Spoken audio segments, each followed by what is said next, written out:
Hi, this is Roger. Thanks for dropping by.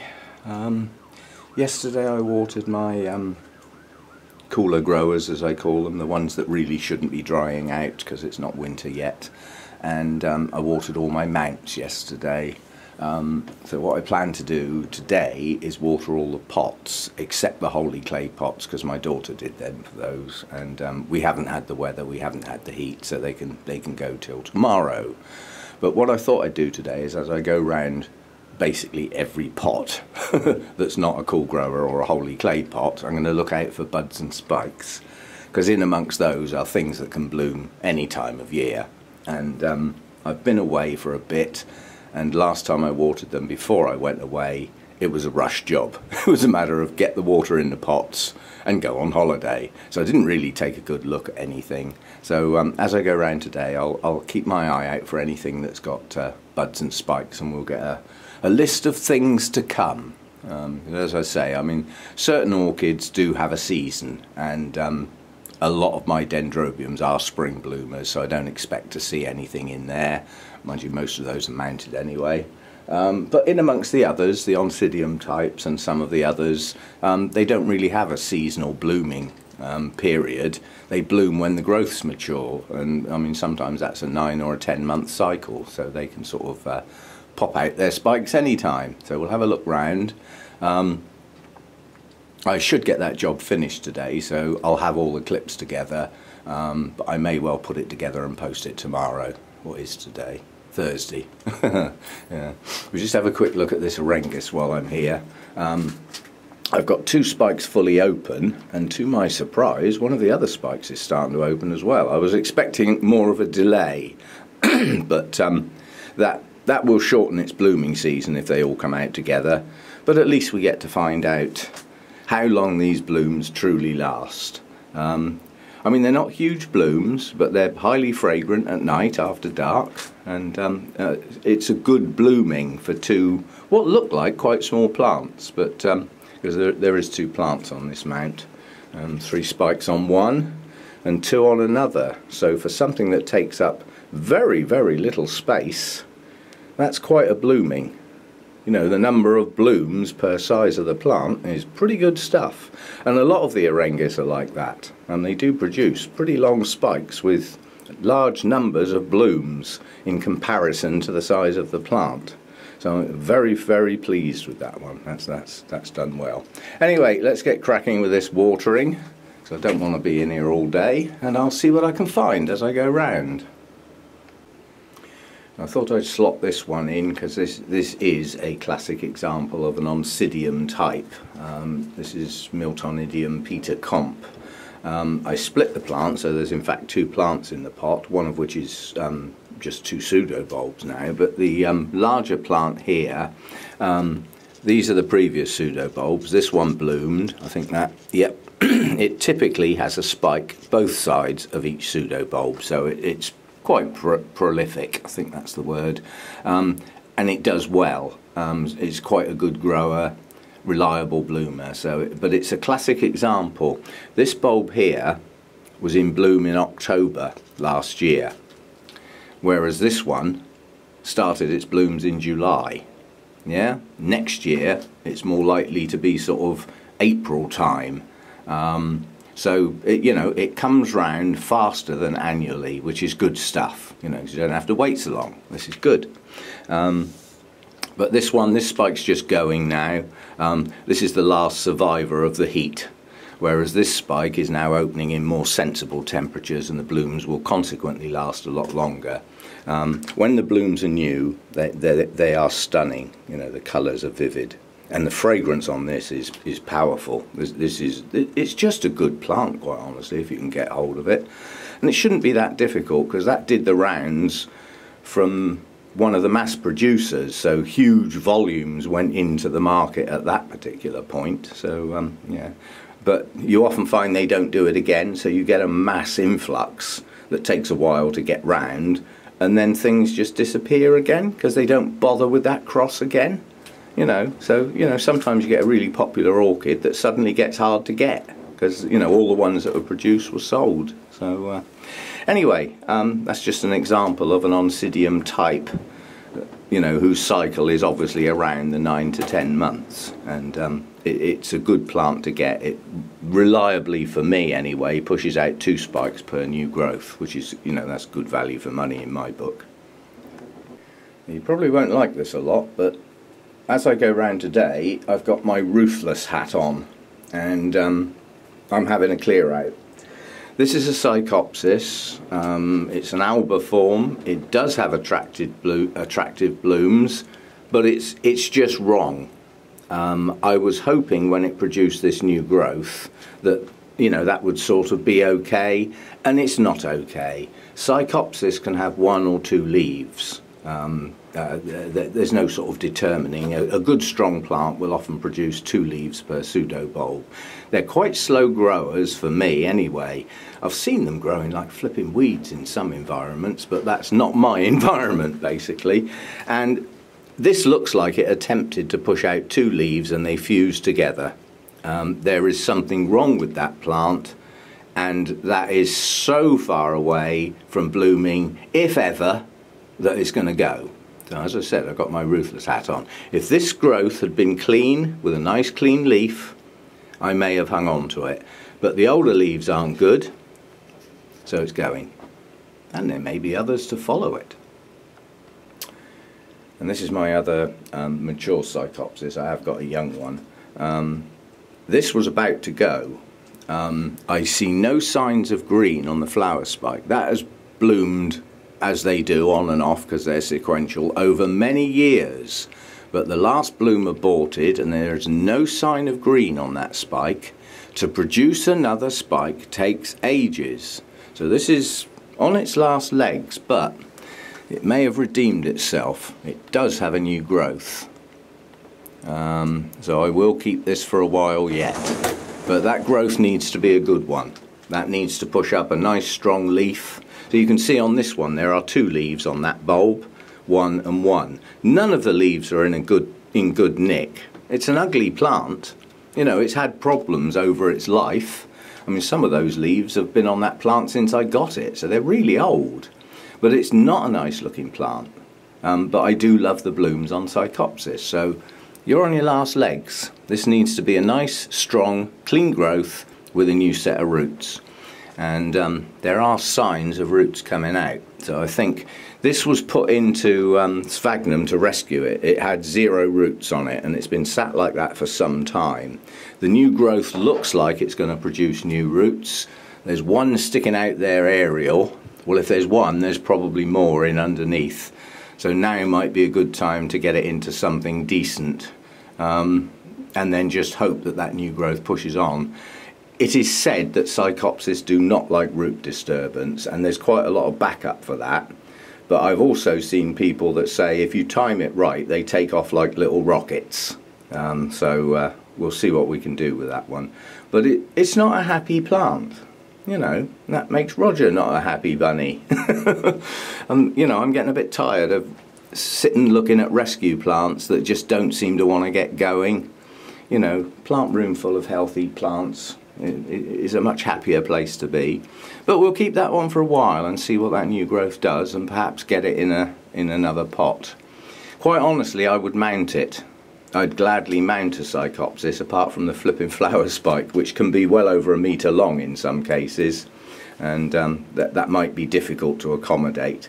But this isn't a high light plant, so in theory, if I mounted it, it could stay lower down in the grow room somewhere, and the spike would have plenty of room. You know, it wouldn't be touching the roof and all that sort of stuff. But we'll see what we can do with that one. But it's not a happy plant. I wanted to get this one on film quite close to the first video I did with Rachel when we were out in the greenhouse, because we looked at her Coelogene cristatas, and I made the comment there that hers look more typical, but mine is an odd one, which is why I'm beginning to think along the lines that there may be 2 forms that have yet to be formally split. But if you look at Rachel's, the pseudobulbs tend to be very rounded. Now don't worry about the colour, Rachel's was probably getting a lot more light than mine. That would have accounted for possible yellowing. But many Cristatas I've seen in many collections do have that yellowish colour to the bulbs. Mine doesn't. They're all deep green. And if you look, they're an egg shape. If you look at the new growths on here, the pseudo bulbs are egg shaped. They're not round. I mean, they have a sort of roundish look on some of the older ones, but also if you look at the leaf size on mine, so I'm, these leaves are probably a foot long. So there may be two forms lurking out there, and this may explain the anomaly that if you don't chill some of them down, and I mean chill them down, they won't bloom. Yeah? Now, okay, mine gets lower winter temperatures, but it's not subject to, the sort of temperatures that Rachel's would get. I think her greenhouse goes down to 5 degrees. Hers blooms, yeah, but so does mine. And mine only goes down to 12. So there may be two forms out there, like the Cattleya maxima. There's an upland form and a lowland form. The lowland form is a much vigorous, taller plant with one coloured bloom. I think that's the paler blooms, I can't remember. And then there's an upland type that grows as a more squat plant. Probably just due to the conditions, but it's the same species. And I've got a feeling there's some of that going on with Cristatas. It is rumoured this could be the variety Lemoniana, but that wouldn't affect what it looked like. That's just a variety. Yeah, that's not a separate species or anything.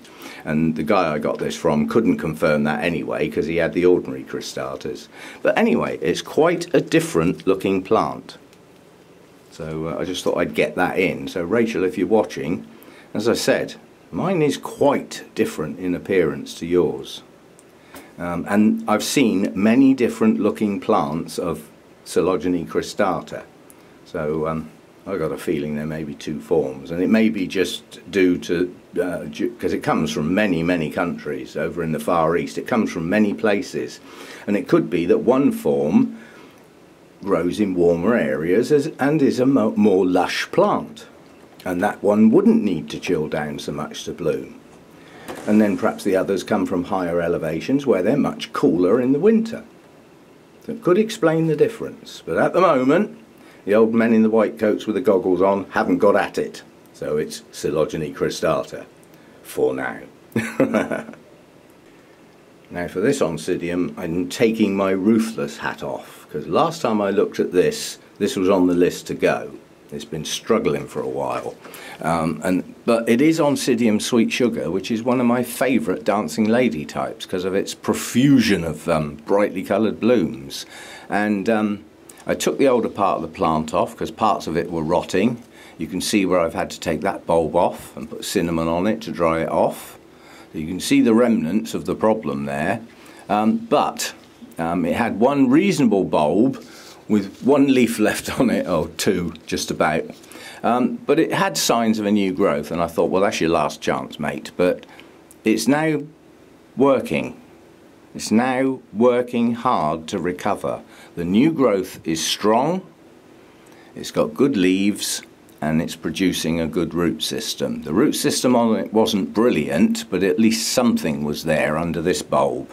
But this one, although coming out a little high in the pot, and this was potted deliberately high because there were signs of rot, so I wanted to get the base of the plant away from the media. But the new roots are pushing out strongly, and they're already getting down into the media. So even though that's a bit high, it can stay there. It's not too high, and the new growth is pretty strong. So that one gets a chance, but this growth is its last chance. It's been around looking sorry for itself probably 2 years now, and hasn't bloomed for at least that long. I often get asked what those funny looking little plants are with the attractive blooms. They're pinguiculas. Butterwort, I think is the common name, but these are classed together and known as Mexican pinguiculas, so that they're warm growers, because a lot of them are quite cool growers, certainly our native species is, and a lot of those types do actually die back in the winter and then grow again in the spring, whereas these types, if kept in good conditions, don't shut down. And I mean, this little one's been blooming its head off all through the summer. I mean, it's currently got, that one's just going over, this one's starting to fade, this one's just opened, you can see there's another one coming.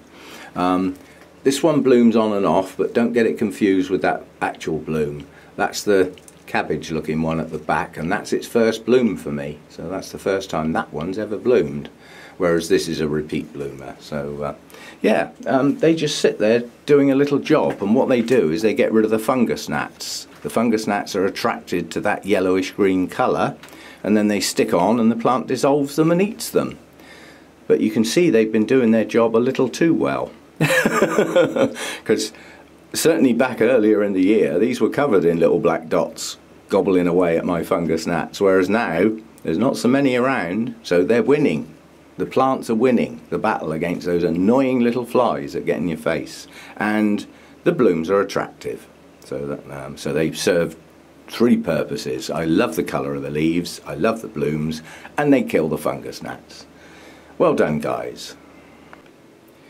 I'll put the bloom up for this one, and then you can agree that this is a bit of a sad loss. It was just labelled as Cambria, but since I've been gone, no hope. That's bacterial rot. That pseudobulb's gone soggy, and there's sign that, yeah, that latest growth's gone.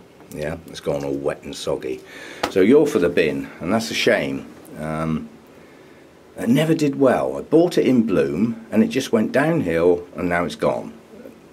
Stuff happens. I'll probably never know why. But once you get a bacterial type of rot like that in the pseudobulbs, and if you've got room to cut it out, you might save your plant.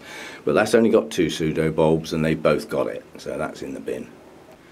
Now this is a shame because this was a gift, and I have tried hard with this plant, but you'll remember when I took this out in the kitchen to get it in some fresh media, it was badly infected with fusarium, and I said its only hope is that the latest 2 growths have managed to stay clear.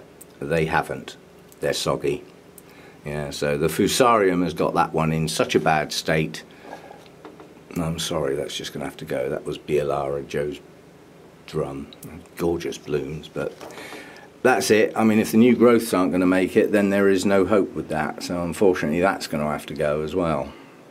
This might seem like they're all coming out together, but obviously I am watering stuff that's okay in between. But I am having a clear out. You know, plants that have had long enough and just don't look like they're going to make it, there's no point in keeping them around. And especially if you start getting bacterial rots. I mean, you do appreciate I share water sparingly, shall I say. There's only 4 or 5 pots get watered per little amount of water, and then I get some fresh stuff. But nonetheless, that's the sort of thing that can get passed on with sharing water. So you take your chances, and I seriously recommend, if you possibly can, don't share water. That's the best way to be. Anyway, that one's gone. Now this one has already been through a last effort, which is, to all intents and purposes, has failed. In my mind, I was about to throw this one away, but it does have a new growth. I don't take that sheath off yet, that growth's not very strong. But these 2 bulbs have rotted, and they're obviously attached. And quite honestly, for a rescue Oncidium type, that pot's too big. So that's going out in the kitchen. I'm going to strip the back end of the rhizome off with the 2 old bulbs. That will leave me 1 and a potential new growth. And that's its last hope, quite honestly. And I really don't want to lose this. I'll probably never get it again. This was Odontoglossum crispum. It's now Oncidium alexandrae, but chances of me getting that species again are pretty slim. The main source would have been McBean's, and they're halfway between going out of business and hanging on. I'm not quite sure what's going on, but it's too far for me to go for 1 plant anyway. But I'm going to take that out in the kitchen, strip the back end off, and put the single bulb with its new growth in a very, very small pot. And then if that new growth can get some roots out, it might pull on, but it's certainly in a real bad way. Now, I'll use this plant as an example. The seasons are changing. Now, back in the day, in the heat wave and the midsummer, long days, all the fans on like that, I would have thrown water over that plant, but not anymore. Yeah? there's a sheath there with a tiny new growth. Now at this time of year, with the lower temperatures, if that sheath got wet, it would stay wet for some considerable time and could rot the new growth. So this time of year I'm much more careful to make sure the water only goes on the media and not on the plant. Now that does take a little bit more care, but trust me, it's well worth doing. Yeah? When water dries off really quickly and your air circulation is at its best, it's not such a big deal. But cooler temperatures, water hangs around longer and parts of the plant can stay wet. So this time of year, as we head in towards the cooler times and the shorter days, that has an effect. You know, even if the sun comes out, it's not out for so long, not so much heat. Yeah, now's the time to try not to get water on your plants, because it'll cause more trouble than it's worth. And for that little bit of extra caution, making sure your water just goes around the edges of the plant, not all over it, can make a lot of difference between success and failure. I was beginning to think I wasn't going to find any spikes or buds. This is my Twinkle Cinnamon. We've got a spike here, and I did see another one. Yeah, there's another one here. So we've got 2 spikes so far on that one. This is also a classic example of almost an inevitable setback. This was a large plant, far too big for its pot, and it had grown well and produced a lot of new growths, and it burst into bloom last time round and was a mass blooming. It was a spectacle. Yeah? Well, that used up a hell of a lot of its energy and strength. Yeah?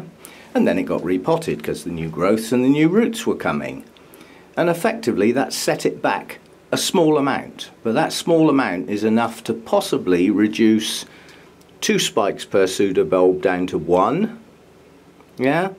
And new growths maturing at a different rate. So this one won't be a mass blooming this time. It'll be a trickle, because the new growths are at different rates. You know, as the thing was repotted, new roots are pushing on at different rates. Some roots under some new growths got going faster than others. So it's something you sort of have to accept. It's difficult not to get yourself in that situation. But again, you know, repotting at the right time reduces that. You know, those new roots are pushing out, but in a case of a plant like this, they were pushing out in places and not in others. Yeah, so a little bit of a setback, but nonetheless it'll still bloom, and it did produce a lot of new growths, but they're at different stages. I mean, this is a really young new growth. Yeah, oh, there's another spike there, I missed that one. I was just going to say, and this is a maturing one. Well, yeah, that's because it's got a spike. So 3 spikes on that so far. There may be a few more, but there's at least 3. That's good. They are slow to develop, twinkle spikes. But a good twinkle spike will have many, many branches and a large number of blooms, and they can get quite long, but they just take a bit of a while to get there. Now, this is Encyclia prismatocarpa, and for me this is a non-bloomer. I still haven't really put my finger on why. Previous 2 new growths both produced sheaths and failed to bloom, so that was the 2 previous growths. The latest 2 new growths both have a sheath. That one does, and that one's got a tiny one down in the base. But that still doesn't mean it's going to bloom. What it is doing is producing a stonking new growth. Well pleased with that. So if these 2 new growths don't bloom, that one better add, or this will be with somebody else, because I've had it long enough that it should have bloomed by now. Quite honestly, I've seen smaller plants than that with blooms on. So we'll see how that goes, but as far as blooming is concerned, that is its best chance yet, because I don't believe I've seen a new growth to that extent on this plant before, so that's going to be a bit of a stonker. And that's going to have to grow on through the winter as well. So we'll see what happens, but I've got sheaths. I don't know whether I'm going to get blooms. I've had sheaths before. You've played tricks on me before. You're probably doing it again. We'll see how that one goes. Although this is not what the video is supposed to be about, I have to film things as they come up. Now this is Dendrobium delicatum. It is a winter resting type, does need to cool down, but it's only the middle of September or just after, but its latest growth has a terminal leaf and there are no new growths. It's stopped growing for this year. So that's the last soaking it's going to get. And if I'd twigged that before I'd poured the water in, it wouldn't have got so much. So this one now needs to start drying off a bit. And the gaps between watering need to get greater. It's not growing. Yeah, so you've got to watch out this time of year. Some things will just get to that point, especially where terminal leaves are involved. You can tell easily. It's not so easy with some other types of plants, but these have got a real giveaway. Terminal leaf, no new growths. It's stopped growing. And if it's going to bloom, it ain't going to do that till late winter, early spring. So nothing much is going to go on with this plant for some time now.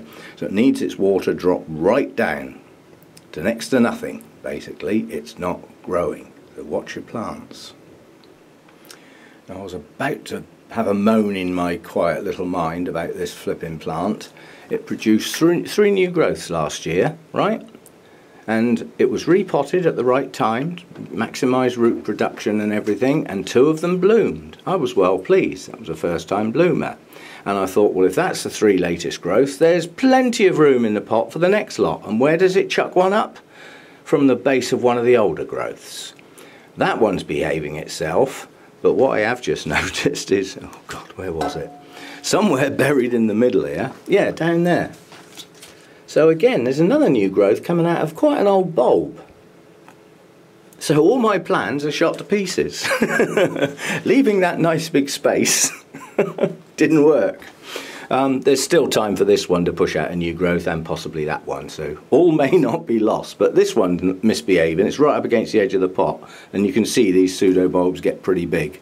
The older ones are a bit desiccated, but you can see the latest 3 are not. So that's the difference between a poor root system and a reasonably well established one, is the bulbs stay plump.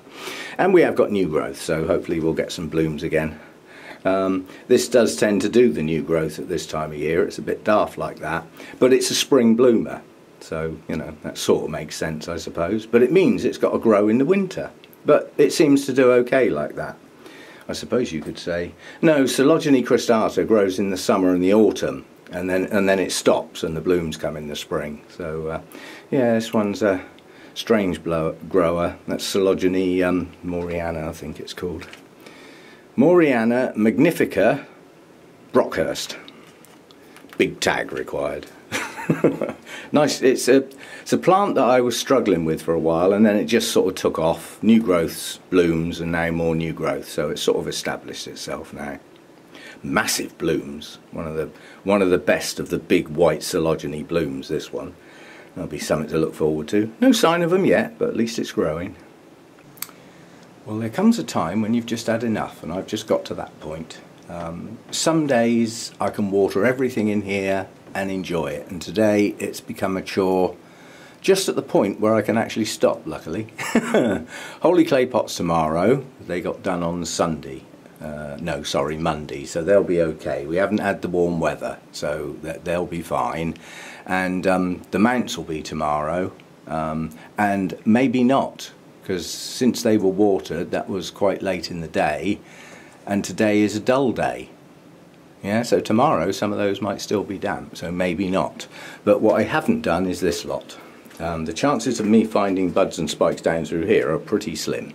That's just not going to happen. So the purpose of the video's sort of finished, even though I added a few extra bits in. I mean, that's how it goes. I tend to film things as I see them, rather than plan what I'm going to do and then totally stick to it. You know me. The zygos at the moment, they're pushing new growths at the moment. Now, although they can start spikes on semi-mature or even immature growths, I don't think they're at that stage. But if I come across some, I'll film them. But otherwise, that's it for today, and it's become a right assortment. You know, there's been some advice on watering, or not in some cases. You know, so yeah, it wandered off in various directions, but anyone that's new, that's what you get. I very rarely stick to the point, but hopefully the bits that I add in or where I wander off and sidetrack are still useful. So see you next time. Bye for now.